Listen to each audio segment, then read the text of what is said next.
ভাই ব্যবসা তো সবাই শুরু করে, 1 বছর না যাতি লাল বাতি জ্বলে ওঠে। লাল বাতি বোঝেননি, লাভও থাকে না, মূলধনও থাকে না। 5টা নিয়ম যদি মেনে চলেন ভাই, কখনো আপনার লাল বাতি জ্বলে উঠবে না, আপনি একজন সফল ব্যবসায়ী হয়ে উঠবেন। নাম্বার 1, মূলধন আর লাভ কখনো এক জায়গায় রাখবেন না।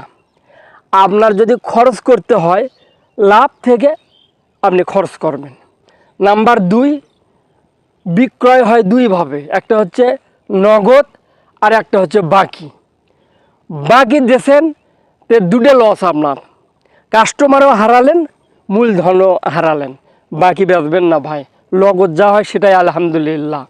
3 নম্বর, ভাই শুধু মুখে মুখে হিসাব করবেন না, একটা খাতা করবেন। কত দিয়ে ক্রয় করলেন, কত দিয়ে বিক্রয় করতে হবে, কত দিয়ে বিক্রয় করলেন, এর একটা খাতা করবেন ভাই। আর 4 নম্বর হচ্ছে বিলাসিতা করবেন না ভাই। বিলাসিতা মানে 1 মাস পরই হয়তো 1000 টাকা লাভ হচ্ছে, আর মানুষকে দেখাচ্ছেন যে আমি এখন ব্যবসা করি, এই বড় মোবাইলে সে হেন তেন পোশাক আশাক, পরে দেখবেন মূলধন আর নাই।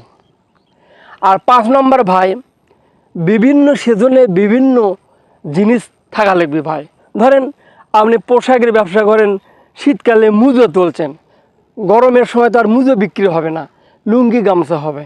এরকম সিজনাল 12 মাস যাতে আমি ব্যবসা করতে পারেন, সব আইটেম আপনি রাখবেন ভাই, তাহলে আপনি একজন সফল ব্যবসায়ী হবেন ইনশাআল্লাহ।